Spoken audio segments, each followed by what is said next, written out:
repercutir estes recordes seguidos? Vamos conversar agora com Caio Camargo, estrategista de investimentos do Santander. Seja bem-vindo novamente aqui à nossa programação, Caio. Se eu não me engano, da última vez que a gente conversou, estava lá nos 3.800, 3.900 dólares o ouro. Falávamos, dá para chegar nos 4 mil? Não só chegou, como superou, 4.200. O que a gente tem de novo para o ouro? Ou é a conversa mesma? Tensão, geopolítica instável, guerras espalhadas pelo mundo, juros caindo nos Estados Unidos, o ouro não para. Realmente, Gabriel, não para. Boa tarde a todos que nos assistem. Prazer estar aqui novamente. Realmente, na última conversa estava por volta de 3.800.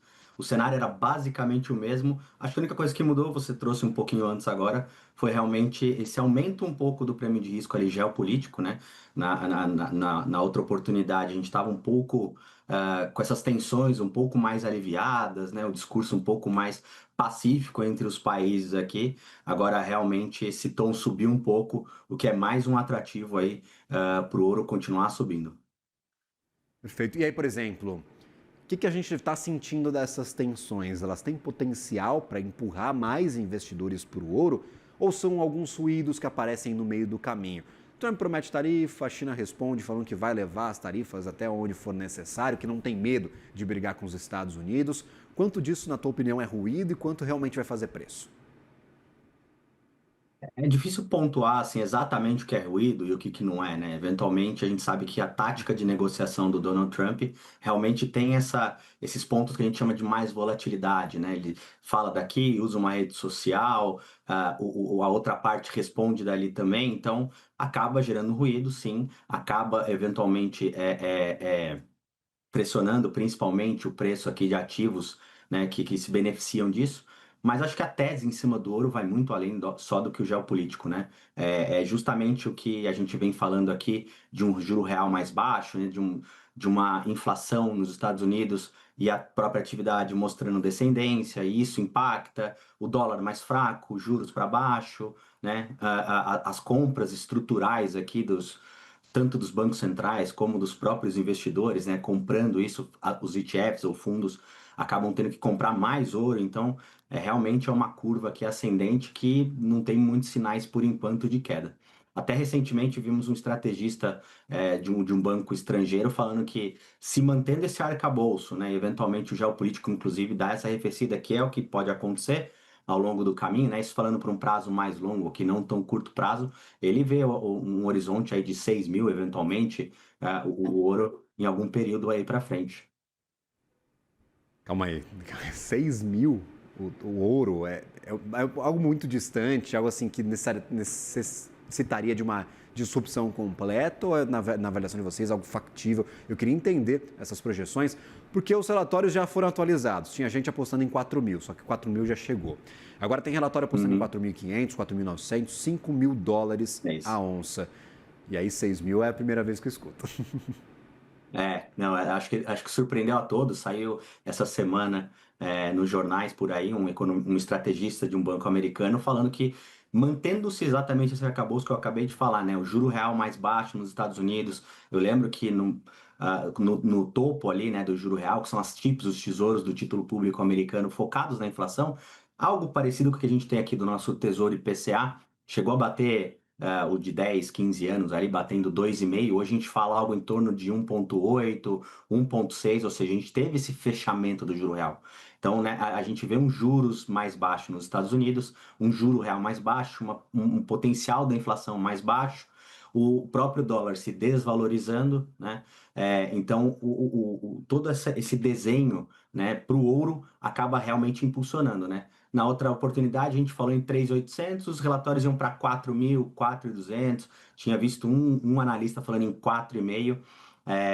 E continuando esse cenário, o carrego, né, fica menos atrativo, né, o trade-off aqui, né, o carry do que a gente chama, né, de levar os títulos públicos americanos, seja ele de inflação ou o próprio tesouro, acaba tendo um pouco menos apetite. E aí, ativos de mais risco. E aí pode ser emergentes, bolsas lá fora continuam subindo bastante. E o ouro também como peça-chave aqui, até pela questão de momento, né? O Lucas, nosso colega, falou da última oportunidade aqui sobre o fear of missing out, que é justamente o medo de ficar de fora, né? Eu lembro que da última entrevista que a gente conversou aqui, algumas pessoas vieram procurar, será que eu invisto mais? Ainda é o momento, se você tem pouco, e estruturalmente, né, o investidor brasileiro não é tão exposto ao ouro. Claro que um dia, né, essa corrida de alta deve perder força, deve diminuir, mas por enquanto os sinais que estão aí no mercado não são de desaceleração, não. Para quem está posicionado, a dica é não sai do lugar ou ver quando. O que acontece? É porque eu imagino que tem a gente já comprada em ouro, tem gente tentando entrar, e aí o risco é Perfeito. maior. Mas para quem está compradaço em ouro, a expectativa de vocês é que os sinais ainda não mostram desaceleração. Perfeito. A grande importância é sempre ter muito bem alinhado ao seu perfil de investidor, né? Se você é uma pessoa um pouco mais conservadora, monitora bem o que você tem, né? O percentual que você está exposto ao ouro, né? A gente fala aqui, de repente, do cara mais arrojado, do mais conservador de 2 a 8%, né? Então, vai mantendo isso estruturalmente, né? Aumentando aos poucos, né? Pegou a 3.800, pegou a 4.200, a gente, obviamente, por enquanto não tem sinais de diminuição, né? Ele vai corrigir em algum momento, mas o difícil agora, de novo, com esses sinais claros, fica muito difícil, né? Os que estão na mesa por enquanto, fica difícil a gente falar assim, olha, diminui a exposição em ouro. Para você ter uma ideia, aqui no Santander, mais à toa, a gente desde o ano passado deu um call tático, o ouro estava em 2.700, alguma coisa assim. Alguns clientes aproveitaram bastante, surfaram bem esse momento. A gente já tem alguns meses que está estruturalmente com ouro na carteira. A gente aqui acaba operando muito mais pelo produto estruturado, né, oferecendo ali um ganho mínimo, mais uma alavancagem do ouro. A gente tem o Gold 11, que é um ETF para quem quer operar, né, tem fundos que a gente tem na casa também aqui que o investidor pode se atentar, mas eu acho que e investir, acho que o grande ponto aqui é calibrar muito bem o seu perfil, sua exposição, né, um pouco dessa alocação, até porque o ouro é algo distante do que a gente conhece aqui como investimento, que geralmente é renda fixa, um pouquinho de bolsa. E aos produtos aí vai pincelando um pouquinho da exposição ao câmbio, né? O Gold 11, por exemplo, se a gente for levar em relação ao ouro, né? Ele não tem exposição cambial. Então ele é redeado, ele acaba tendo o pênalti do real perdendo valor em relação ao dólar recentemente, né? Desculpa, se apreciando. Então o ouro está subindo 60%, o gold subindo 44%, então tem todas essas nuances de vou ficar exposto à moeda, não vou, como é que está o meu patrimônio hoje, focando tanto no câmbio, então todo esse arcabouço, né, toda essa carteira, quando bem estruturada e olhada no detalhe, aí essa gestão micro acaba fazendo bastante diferença. Sofre no meio de tudo isso, quem tá precisando colocar um dente aqui, e o ouro tá caro pra caramba e não consegue colocar, né? Valeu, Caio Camargo, sempre Exatamente. bem-vindo, meu caro. Um abraço a você. Tem essas atribuições industriais do ouro, então é preocupação para a indústria que utiliza o ouro no seu dia a dia, mas para o investidor, para quem está comprado em ouro, aí a história é completamente diferente. Até uma próxima, um bom trabalho a você. Fica à vontade, por favor, se quiser Gabriel, complementar. não, eu achei importante só esse último ponto, né? Quando a gente olha outros metais que também tem os industriais, né? Platina subindo quase 90% no mesmo período, a prata, então a gente vê realmente uma corrida.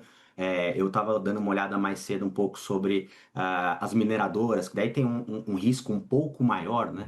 Então elas sobem muito bem também. Então realmente você tem alternativas, né? Que não só o ouro, mas também outras commodities. Claro, o ouro acaba sendo o principal, mas foi o que você falou, né? Para o fabricante de joia, para quem, né, precisa do ouro como matéria-prima, acaba impactando. Mas a gente vê até empresas brasileiras que dependem um pouco mais da commodity também subindo um pouco nisso, né? Porque no fim das contas, a tua matéria-prima aumenta um pouco, mas também o teu preço final, ele de certa forma vai ser repassado para o consumidor e tem um incremento na sua receita também. Então é muito bem calibrar a sua margem, né?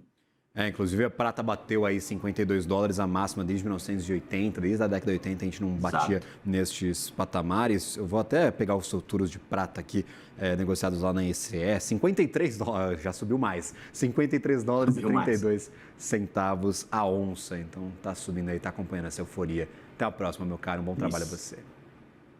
Até a próxima, Gabriel. Obrigado a todos. E já abri meu celular aqui para votar nos nomeados aí também da CNN. Os programas são excelentes, sempre cobrindo aí junto com as instituições financeiras aí e ajuda a gente a ficar também até mais atualizado em outras pautas aqui. Oh, valeu, muito obrigado, meu cara. A gente está torcendo aí por todos os profissionais que forem indicados, também pelos programas que estão lá, site, portal, canal de YouTube. Essa Nini Money está em peso lá nas indicações. Agradeço novamente pela lembrança. Valeu.